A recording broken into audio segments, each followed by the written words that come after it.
हाँ, सीटेड हिंदी की क्लास में आप सभी का स्वागत है। आज की क्लास बहुत ही महत्वपूर्ण होने वाली है, तो आप अपना स्कोर कमेंट बॉक्स में बताते रहें। आज की वो क्लास है जो आप पढ़कर सीटेड पास करे जाएंगे। एक प्रश्न बहुत ही महत्वपूर्ण है, तो देखते हैं एक प्रश्न को। दोस्तों, जो सीटेड में बार बार फेल हो जाते हैं वो इस क्लास को जरूर देखें। देखते हैं आज के पहले प्रश्न को। आज का पहला प्रश्न है, भाषा सीखने की प्रक्रिया में बालक सबसे पहले क्या सीखता है? पढ़ना, लिखना, सुनना, बोलना। भाषा सीखने की प्रक्रिया में बालक सबसे पहले क्या सीखता है? तो सबसे पहले क्या सीखता है दोस्तों? सुनना, फिर बोलना, फिर पढ़ना, फिर 4 नंबर पर लिखना। तो सबसे पहले की बात हुई है, सबसे पहले क्या सीखता है? सुनना। ऑप्शन नंबर सी इसका सही उत्तर हो जाएगा।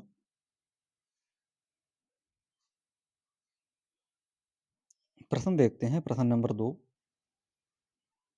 प्रश्न नंबर 2 में पूछा गया है, सारे प्रश्न ये बार-बार पूछे जाते हैं।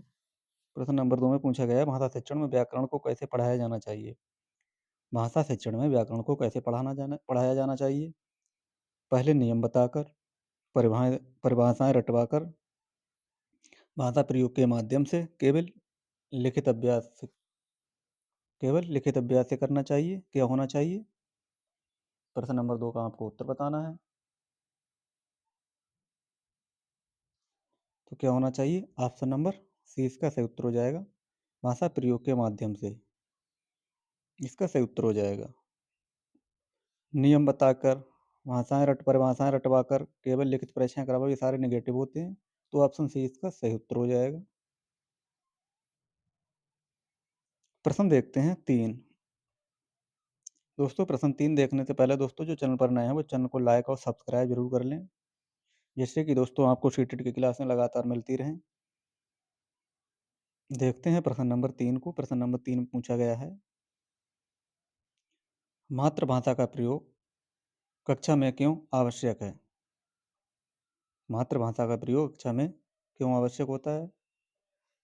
समय बचाने के लिए, परीक्षा परिणाम सुधारने के लिए, संप्रेषण को सहज बनाने के लिए, अनुशासन बनाए रखने के लिए।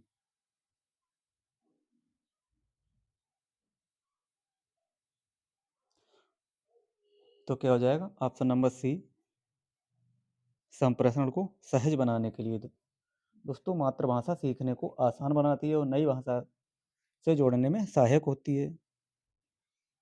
ऑप्शन सी इसका सही उत्तर हो जाएगा। दोस्तों, नेगेटिव कौन से होते हैं? समय बचाने के लिए, परीक्षा परिणाम सुधारने के लिए नेगेटिव होते हैं, अनुशासन बनाए रखने के लिए, ये सारे नेगेटिव होते हैं। तो ऑप्शन सी इसका सही उत्तर हो जाएगा। प्रश्न देखते हैं 4। प्रश्न 4 में पूछा गया है, पठन का मुख्य उद्देश्य क्या है? पठन का मुख्य उद्देश्य क्या होता है? शब्द पहचान, सही उच्चारण, अर्थ ग्रहण या गति बढ़ाना। तो पढ़ने का असली उद्देश्य क्या होता है? आपको बताना है। अर्थ को समझना। क्या होता है? अर्थ को समझना, अर्थ ग्रहण करना होता है। ऑप्शन सी इसका सही उत्तर हो जाएगा। अर्थ को ग्रहण करना इसका सही उत्तर हो जाएगा। प्रश्न देखते हैं 5। प्रश्न 5 में पूछा गया है, भाषा अधिगम का सामाजिक सिद्धांत किससे संबंधित है? भाषा अधिगम का सामाजिक सिद्धांत किससे संबंधित है? स्किनर से, पियाजे, वाइगोत्स्की या चॉम्स्की। प्रश्न 5 का आपको उत्तर बताना है। तो भाषा अधिगम का सामाजिक सिद्धांत किससे हो जाएगा? ये वाइगोत्स्की के द्वारा हो जाएगा। दोस्तों, वाइगोत्स्की के अनुसार सामाजिक अंतःक्रिया से भाषा का विकास होता है, इन्होंने कहा था। ऑप्शन सी इसका सही उत्तर हो जाएगा।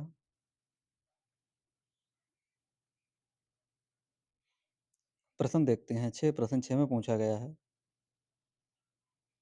भाषा शिक्षण में त्रुटियां क्या दर्शाती हैं? भाषा के शिक्षण में त्रुटियां क्या दर्शाती हैं? असफलता, कमजोरी, सीखने की प्रक्रिया या लापरवाही। ऐसे ही प्रश्न आते हैं, आप देख लो। तो क्या होता है? सीखने की एक प्रक्रिया होती है दोस्तों। त्रुटियाँ दोस्तों ये दर्शाती हैं कि बच्चा नियमों को आत्मसात करने की प्रक्रिया में है। क्या होता है दोस्तों? सीखने की प्रक्रिया।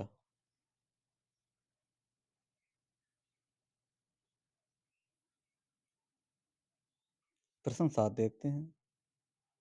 कविता शिक्षण का मुख्य उद्देश्य क्या है? कविता शिक्षण का मुख्य उद्देश्य क्या होता है? शब्दार्थ याद कराना, भावानुभूति विकसित करना, प्रसन्नत करना, व्याकरण सिखाना। तो आपको इसका उत्तर बताना क्या हो जाएगा? कविता का उद्देश्य भाव, लय और कल्पना शक्ति को विकसित करना होता है। क्या होता है? भावानुभूति विकसित करना। ऑप्शन नंबर 20 का सही उत्तर हो जाएगा। कविता का उद्देश्य भाव, लय और कल्पना शक्ति को विकसित करना होता है दोस्तों। ऑप्शन 20 का सही उत्तर हो जाएगा।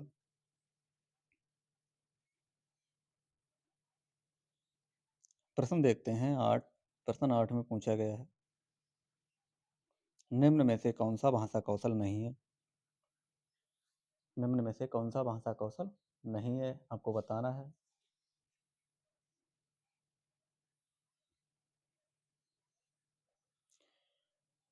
तो सुनना, बोलना, लिखना, पढ़ना दोस्तों ये 4 भाषा के कौशल होते हैं। कौन सा नहीं है? तो ये अनुवाद नहीं है दोस्तों। ऑप्शन नंबर डी, ये अनुवाद दोस्तों इसमें नहीं आता है। ऑप्शन नंबर डी इसका सही उत्तर हो जाएगा।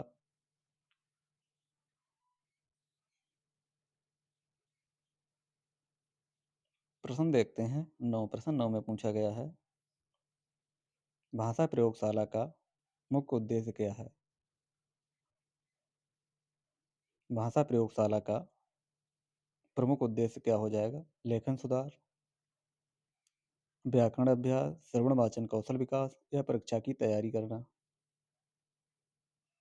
इसका उत्तर क्या हो जाएगा? आप बताओ इसका क्या हो जाएगा? क्या हो जाएगा? श्रवण वाचन कौशल का विकास इसका सही उत्तर हो जाएगा दोस्तों।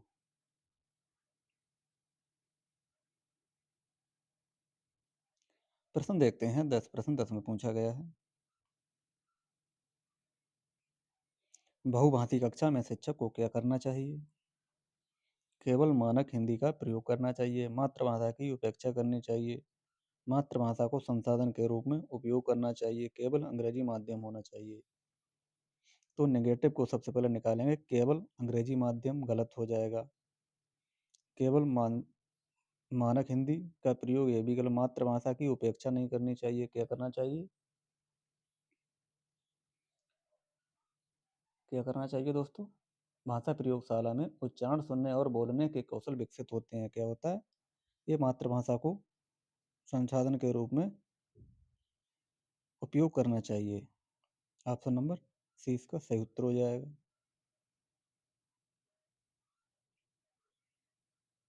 प्रश्न देखते हैं 11। प्रश्न 11 में पूछा गया है, लेखन कौशल का प्रारंभिक चरण कौन सा है दोस्तों, जो 2013 में पूछा गया है?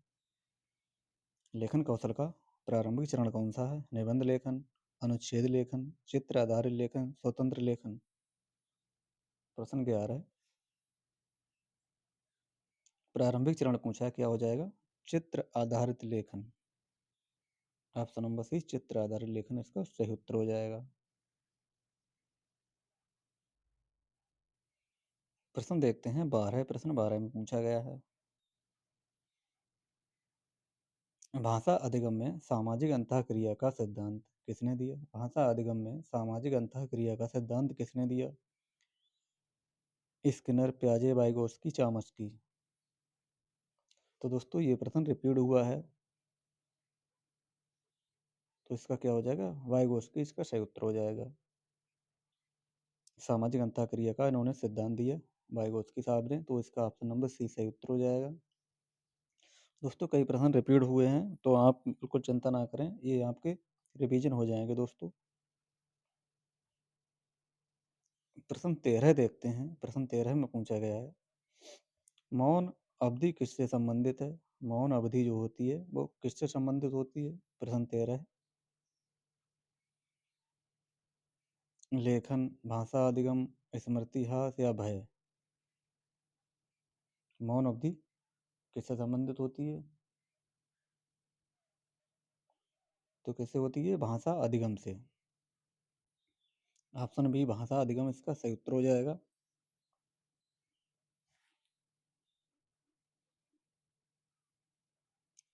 प्रश्न देखते हैं 15 प्रश्न 15 में पूछा गया है, भाषा मूल्यांकन का सर्वोत्तम तरीका क्या हो जाएगा?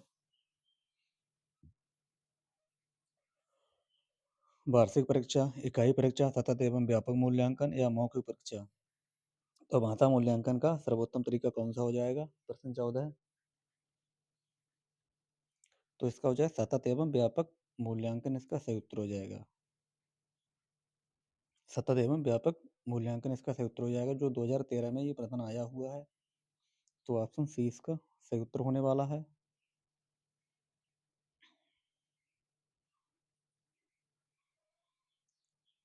प्रश्न 15 में देखते हैं। प्रश्न 15 में पूछा जा रहा है, निम्न में से कौन सी विधि बाल केंद्रित है? निम्न में से कौन सी विधि बाल केंद्रित है? व्याख्यान विधि, अनुवाद विधि, परियोजना विधि, प्रश्नोत्तर विधि? तो बाल विधि कौन सी हो जाएगी? ये परियोजना विधि। परियोजना विधि दोस्तों ये बाल केंद्रित विधि हो जाएगी। ऑप्शन सी इसका सही उत्तर हो जाएगा।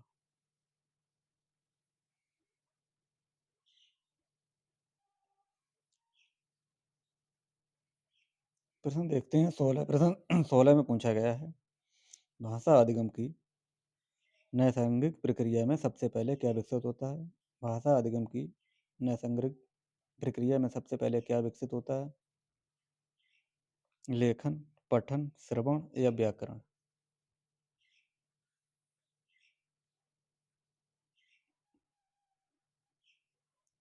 क्या हो जाएगा? श्रवण दोस्तों, श्रवण इसका सही उत्तर हो जाएगा। ऑप्शन नंबर सी इसका सही उत्तर हो जाएगा। प्रश्न देखते हैं 17 प्रश्न 17 में पूछा गया है, रचनावादी दृष्टिकोण के अनुसार भाषा सीखना कैसा होता है? शिक्षक केंद्र, पाठ्य पुस्तक केंद्र, बालक द्वारा स्वयं निर्मित, अनुकरण आधारित? प्रश्न 17।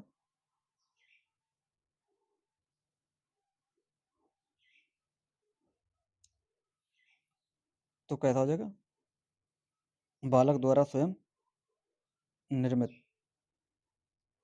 ऑप्शन नंबर सी इसका सही उत्तर हो जाएगा, बालक द्वारा स्वयं निर्मित।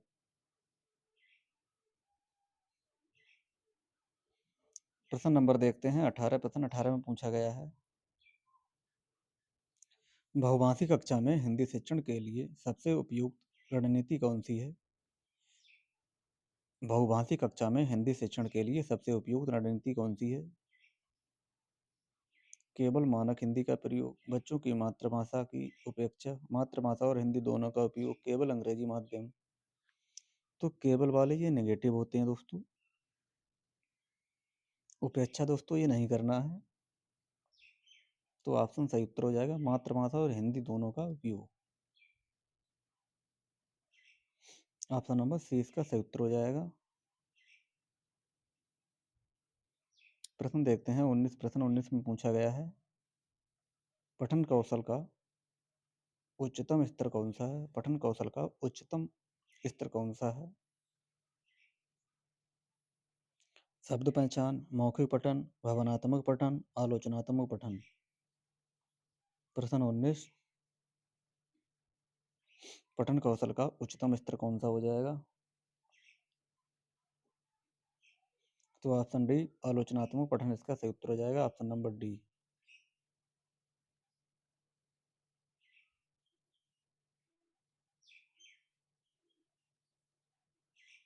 प्रश्न 20 देखते हैं। प्रश्न 20 में पूछा गया है, भाषा की संरचनात्मक इकाई नहीं है, इसमें से कौन सी नहीं है भाषा की संरचनात्मक इकाई? ध्वनि, शब्द, वाक्य या चित्र? प्रश्न 19, भाषा की संरचनात्मक इकाई नहीं है, कौन सी नहीं है? ध्वनि, शब्द, वाक्य। तो ये चित्र नहीं है, ऑप्शन नंबर डी इसका सही उत्तर हो जाएगा। ऑप्शन डी चित्र इसका सही उत्तर हो जाएगा। प्रश्न देखते हैं 20, प्रश्न 20 में पूछा गया है, व्याकरण को पढ़ाने का सबसे प्रभावी तरीका क्या होता है? परिभाषाएं रटवाकर गलत, पहले नियम बताकर गलत, लिखित अभ्यास करना गलत। क्या हो जाएगा? भाषा प्रयोग के माध्यम से, भाषा प्रयोग के माध्यम से व्याकरण को पढ़ाने का सबसे प्रभावी तरीका हो जाएगा। क्या? भाषा प्रयोग के माध्यम से। ऑप्शन सी इसका सही उत्तर हो जाएगा। प्रश्न देखते हैं 21, प्रश्न 21 में पूछा गया है, बच्चा भाषा का प्रयोग सामाजिक संदर्भ में सीखता है, एक कथन किससे संबंधित है? बच्चा भाषा का प्रयोग सामाजिक संदर्भ में सीखता है, एक कथन किससे संबंधित है? व्यवहारवाद, संज्ञानवाद, सामाजिक अंतःक्रिया सिद्धांत या संरचनावाद।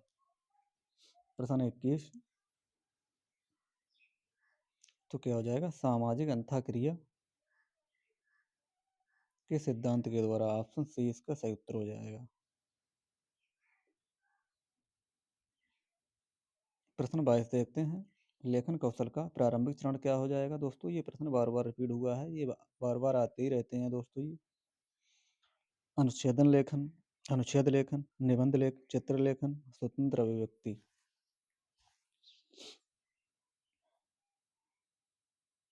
तो लेखन कौशल का प्रारंभ पूछा गया है, ये चित्र लेखन। ऑप्शन सी इसका सही उत्तर हो जाएगा, चित्र लेखन। दोस्तों ये इसका सही उत्तर हो जाएगा, चित्र लेखन।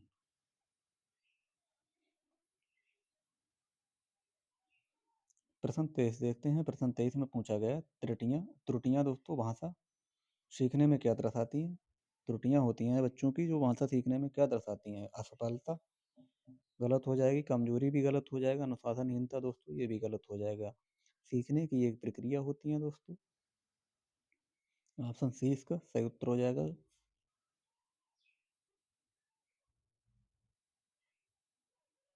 प्रश्न देखते हैं 24, भाषा प्रयोगशाला का मुख्य उद्देश्य क्या है? व्याकरण याद करना, श्रवण बोधन कौशल विकसित करना, लेखन अभ्यास, परीक्षा की तैयारी। तो नेगेटिव क्या हो जाएगा इसमें? व्याकरण याद करना, परीक्षा की तैयारी, लेखन का अभ्यास। भाषा प्रयोगशाला का मुख्य उद्देश्य क्या हो जाएगा? श्रवण बोधन कौशल विकसित करना। ऑप्शन बी इसका सही उत्तर हो जाएगा।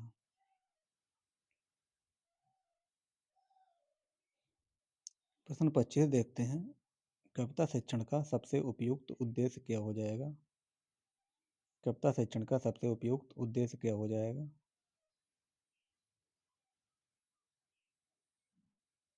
क्या हो जाएगा? भावानुभूति विकसित करना। ऑप्शन बी इसका सही उत्तर हो जाएगा। शब्द को याद करना, प्रश्नोत्तर, व्याकरण लिखना, ये सारे गलत हो जाएंगे। तो ऑप्शन नंबर बी इसका सही उत्तर हो जाएगा, भावानुभूति विकसित करना। ऑप्शन नंबर बी सही उत्तर हो जाएगा। प्रश्न 26 देखते हैं, प्रश्न 26 में पूछा गया है, संवाद आधारित शिक्षण में कौन सा कौशल सबसे अधिक विकसित होता है? संवाद आधारित शिक्षण में सबसे ज्यादा कौशल कौन सा विकसित होता है? लेखन, पठन, श्रवण, वाचन या व्याकरण। संवाद दोस्तों आधारित पूछा गया है, आपको इसका उत्तर बताना क्या हो जाएगा। तो श्रवण वाचन इसका सही उत्तर हो जाएगा दोस्तों। ऑप्शन सी श्रवण वाचन इसका सही उत्तर हो जाएगा। प्रश्न देखते हैं 27, भाषा मूल्यांकन का सर्वोत्तम तरीका कौन सा हो जाएगा? भाषा का जो मूल्यांकन करना है उसका सबसे सर्वोत्तम तरीका कौन सा हो जाएगा? वार्षिक परीक्षाएं, मासिक टेस्ट, केवल लिखित। दोस्तों ये नेगेटिव होते हैं, तो इसका पॉजिटिव उत्तर कौन सा हो जाएगा? सतत एवं व्यापक मूल्यांकन भाषा मूल्यांकन का सर्वोत्तम तरीका हो जाएगा। Option number C.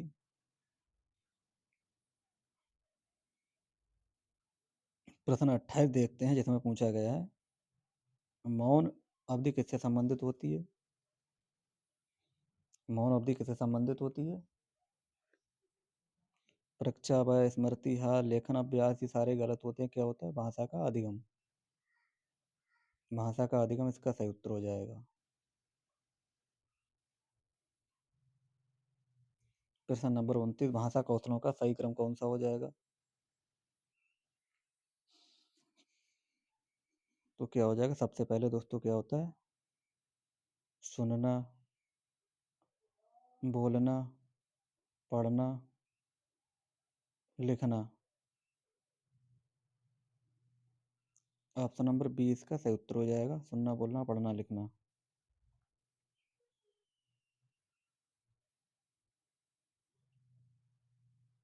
प्रश्न देखते हैं 30 भाषा शिक्षण का मुख्य उद्देश्य क्या होना चाहिए?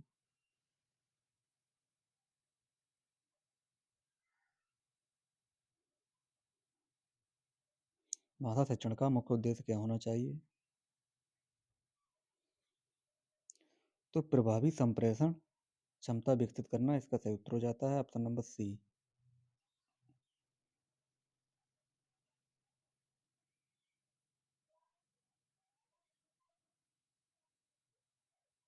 प्रश्न नंबर 31 देखते हैं बहुभाषिक कक्षा में हिंदी शिक्षक की भूमिका क्या होनी चाहिए? बहुभाषिक कक्षा में हिंदी शिक्षक की भूमिका क्या होना चाहिए?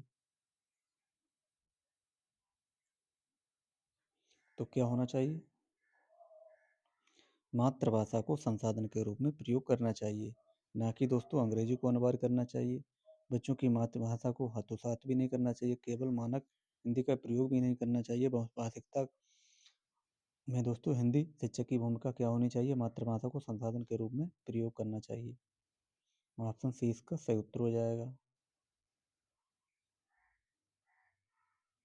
प्रश्न 32 देखते हैं जिसमें पूछा गया है पठन कौशल के विकास में सबसे अधिक सहायक कौन होता है?